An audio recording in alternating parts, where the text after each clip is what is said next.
Toujours dans l'optique d'aider les néophytes à optimiser leurs résultats afin qu'ils prennent le plus de plaisir possible dans leur aventure du fitness, je vous propose un troisième volet de correction des erreurs fréquemment observées dans les programmations des débutants. Juste avant de commencer, si vous appréciez ces vidéos hebdomadaires, pensez au like, commentaire, partage, toute forme de soutien aide énormément.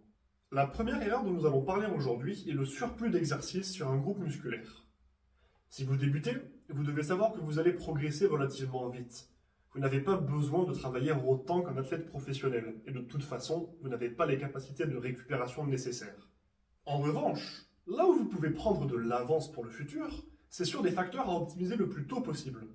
Travaillez vos muscles dans des amplitudes complètes pour les renforcer uniformément et ne pas restreindre votre mobilité. Travaillez avec un volume adapté pour que votre corps développe progressivement ses capacités de récupération.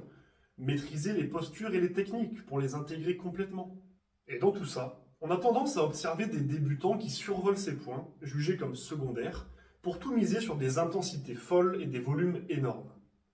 Ce conseil s'applique à tous les athlètes de tous les niveaux, mais spécifiquement aux néophytes. Vos groupes musculaires n'ont pas besoin de 4 exercices différents par séance pour progresser. Mieux vaut en sélectionner 2, les travailler adéquatement sous plusieurs formats et se développer autour d'eux. Nous avions déjà parlé de l'importance des mouvements pluriarticulaires. Privilégiez-les et travaillez-les correctement. Pour vous donner un exemple, dans un format upper-lower, soit une séance haut du corps et une séance bas. Si vous voulez en apprendre plus, je vous renvoie sur ma vidéo sur les splits en musculation. Dans le cas d'une séance upper, qui va donc travailler en gros vos bras, pectoraux, dos et épaules, vous allez mettre un exercice de développé pour vos épaules, 2 exercices de tirage pour votre dos et vos biceps, en général un tirage horizontal et un tirage vertical. Il va donc vous rester à travailler le schéma de poussée pour vos pectoraux et vos triceps.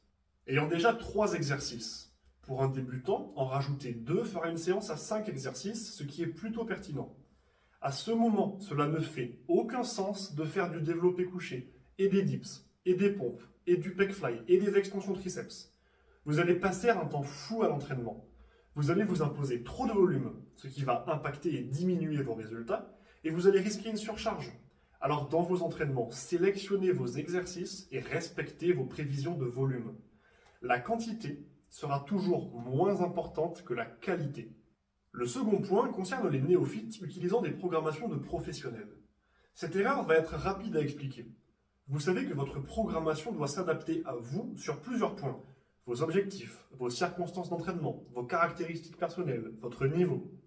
Or, même si vous pratiquez dans le même objectif qu'un athlète professionnel, vous n'avez pas le même niveau, pas les mêmes opportunités d'entraînement et pas la même expérience. Les athlètes de haut niveau ont souvent l'occasion de dédier une énorme partie, voire l'entièreté de leur vie, à leur discipline, ce qui n'est pas forcément votre cas.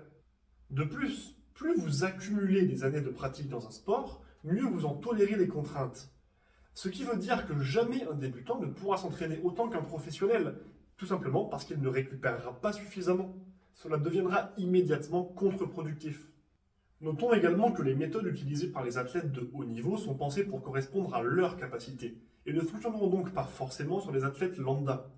Enfin, les athlètes professionnels ont beaucoup d'objectifs de maintien, surtout selon les disciplines, alors que vous vous baserez principalement sur des objectifs de développement.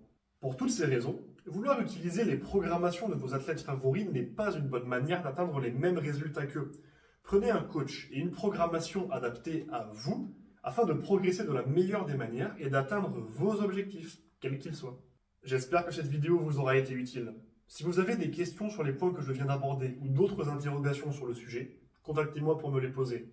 Si vous avez des questions concernant votre diète ou votre entraînement, n'hésitez pas à me les soumettre. Si vous cherchez un coach ou un préparateur physique, mettez-vous en contact avec moi et nous échangerons afin de mettre en place un suivi adapté à vos besoins. Et si vous voulez que j'aborde un sujet en particulier dans ce type de vidéo, faites-le moi savoir. Sur ce, bon entraînement et n'oubliez pas, rendez-vous fiers.